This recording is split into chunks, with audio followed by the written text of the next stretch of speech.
Shalom saudara-saudaraku yang dikasihi dan diberkati oleh Allah. Doa saya, harapan saya hari ini, kita semua semakin sehat, baik di dalam fisik kita, jiwa dan rohani kita. Kita semakin kuat dan kita tetap merindukan kebenaran firman Tuhan. Saudaraku, di masa COVID-19 ini masih banyak manusia, masih banyak dan bahkan diantaranya orang percaya yang tetap di dalam kecemasan, kegelisahan, kekhawatiran, ketakutan di dalam hidup mereka. Sehingga hal ini bukan menjadikan kita semakin kuat. Kalau kita sebagai orang percaya, ini justru membuat kita makin lemah, makin terpuruk di dalam kehidupan rohani kita. Kita menjadi orang-orang yang kalah. Hari ini saya ingin setiap kita yang mendengarkan firman Tuhan ini mengalami terobosan, mengalami kehidupan yang berkemenangan. Ada 3 prinsip yang hari ini kita akan pelajari dari kebenaran firman Tuhan. Sebelumnya kita berdoa. Bapa, berkatilah setiap kami yang mendengarkannya, begitu juga hamba, urapan-Mu turun atas hamba. Biarlah pemberitaan firman ini sungguh membuat kami mengalami perubahan, pembaharuan, dan kami menjadi orang-orang yang hidup di dalam kemenangan. Berkat-Mu atas kami dan pemberitaan firman ini, dalam nama Yesus, haleluya, amin. Saudaraku, saya tadi berkata ada 3 prinsip. Inilah yang menjadi judul khotbah atau renungan pada hari ini. 3 prinsip hidup yang berkemenangan. 3 prinsip hidup yang berkemenangan. Saya mau setiap kita hari ini berubah menjadi orang-orang yang berkemenangan. Dari yang kalah, dari yang terpuruk, dari yang mengalami ketakutan, kegelisahan, kekhawatiran, kita mengalami perubahan karena 3 prinsip ini. Mari kita belajar kebenaran firman Tuhan dari 1 Tesalonika 5 ayat yang ke-16 sampai yang ke-18. Bersukacitalah senantiasa, tetaplah berdoa, mengucap syukurlah dalam segala hal, sebab itulah yang dikehendaki Allah di dalam Kristus Yesus bagi kamu. Nah, ini adalah 3 prinsip yang akan membawa kita kepada hidup yang berkemenangan. Pertama, saudaraku, supaya kita mengalami kemenangan, mengatasi segala keadaan, terutama di masa COVID ini. Yang pertama, prinsip bersukacitalah senantiasa. Apa artinya bersukacita senantiasa? Itu artinya di dalam keadaan apapun, waktu kapanpun, kita tetap mengalami sukacita itu di dalam hidup kita. Kita tidak bersukacita ketika hanya senang, mendapat berkat, keberuntungan, bisnis berhasil. Tidak, saudaraku. Dalam keadaan yang sebaliknya pun, kita tetap bersukacita. Kita mampu bersukacita. Nah, bagaimana kita bisa mengalami hal itu? Perhatikan, saya akan bacakan bagi kita semua yang berhubungan dengan sukacita ini dari kitab Mazmur pasal yang ke-43 ayat yang ke-4. Maka aku dapat pergi ke mezbah Allah, menghadap Allah yang adalah sukacitaku dan kegembiraanku, dan bersyukur kepadamu dengan kecapi, ya Allah, ya Allahku. Dengarkan saudaraku, kita harus mengubah cara pandang kita, pemahaman kita tentang sukacita. Sukacita orang percaya itu adalah Allah sendiri. Dikatakan di sini, menghadap Allah yang adalah sukacitaku, kegembiraanku. Saudaraku, jangan letakkan sukacitamu kepada barang, kepada benda, kepada pekerjaan, kepada apa yang kita harapkan dari sana kita bisa mendapatkan sesuatu yang kita inginkan di dalam kehidupan kita. Kebenaran firman Tuhan ini berkata, kalau kita bersama dengan Allah, menghadap Allah dan terus fokus kepada Allah, maka sukacita itu akan mengalir terus. Sukacita itu akan mengalir terus. Bahkan dalam keadaan kita tidak punya apa-apa, kita tetap bisa bersukacita. Bersukacitalah senantiasa. Kita mungkin sudah sering mendengarkan lagu ini. Dengarkan. Jangan kamu khawatir, burung di udara dia pelihara.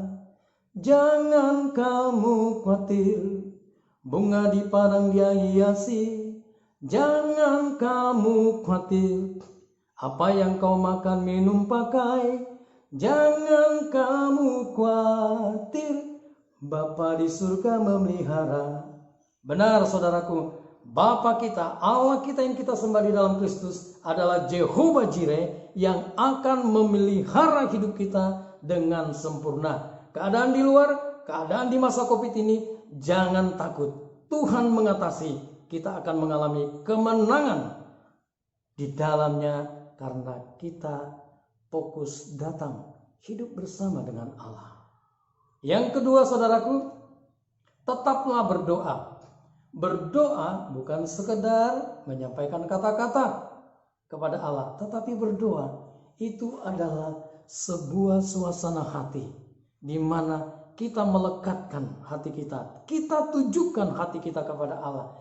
Kita bersekutu dengan Allah. Doa itu komunikasi dua arah. Kita berbicara kepada Allah, tetapi Dia juga berfirman lewat Alkitab, lewat kebenaran firman Tuhan kepada setiap kita. Oleh sebab itu Tuhan ingin ketika kita berdoa, firman-Nya ada dan bekerja di dalam diri kita. Firman itu kita dengar, kita terima, kita lakukan dalam hidup kita. Maka kita akan mengalami hidup yang berkemenangan. Apapun masalah kita, Tuhan akan menjawabnya. Tuhan akan memberikan jalan keluar. Tetaplah berdoa. Yang ketiga, prinsip yang ketiga, mengucap syukurlah dalam segala hal. Mengucap syukurlah dalam segala hal, sebab itulah yang dikehendaki Allah di dalam Kristus Yesus bagi kita.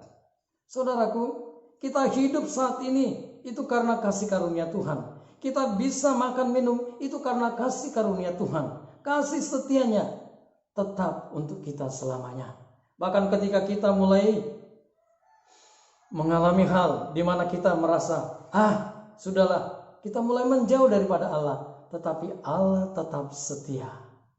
Siapakah pribadi yang seperti Dia? Tidak ada, hanya Allah. Oleh sebab itu, dalam keadaan apapun bersyukurlah.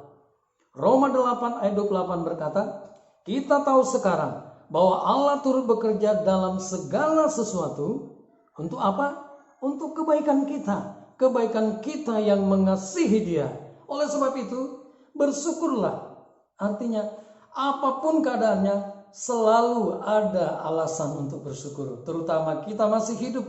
Kita memiliki kepastian hidup yang kekal ketika menerima Yesus. Ini adalah hal yang harus membuat kita tetap bersyukur. Ya, kita selalu bersukacita dan terus datang kepada Allah. Maka garansinya kita akan menang atas masalah yang terjadi dalam hidup kita yang Tuhan izinkan. Kita akan semakin kuat, kita akan mengalami hidup yang berkemenangan. Amin saudaraku. Mari kita nikmati hidup ini, mengalami kemenangan demi kemenangan bersama dengan Kristus. Demikian firman Tuhan, mari kita berdoa. Bapa, terima kasih karena Engkau telah memberikan kepada kami kemenangan lewat kebenaran firman Tuhan ini. Biarlah ketiga prinsip ini sungguh-sungguh bekerja di dalam hidup kami.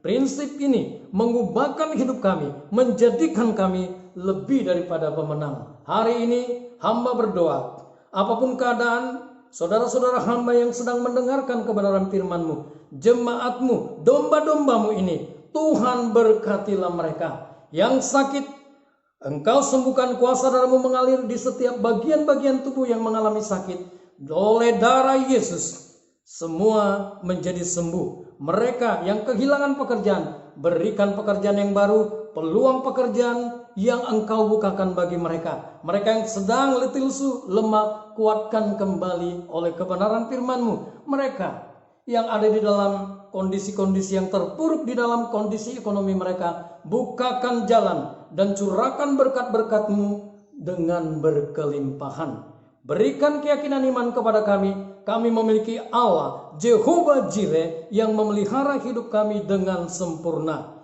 Terima kasih Bapa. Hari ini kami bersuka cita dan kami akan tetap berdoa dan senantiasa bersyukur karena hari ini juga Engkau telah mengubahkan hidup kami. Kami menjadi orang-orang yang menikmati hidup ini, hidup yang berkemenangan. Dalam nama Tuhan Yesus, haleluya, amin.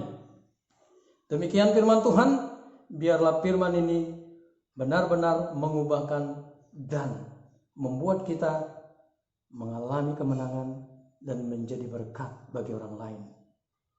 Tuhan Yesus memberkati kita semua. Shalom.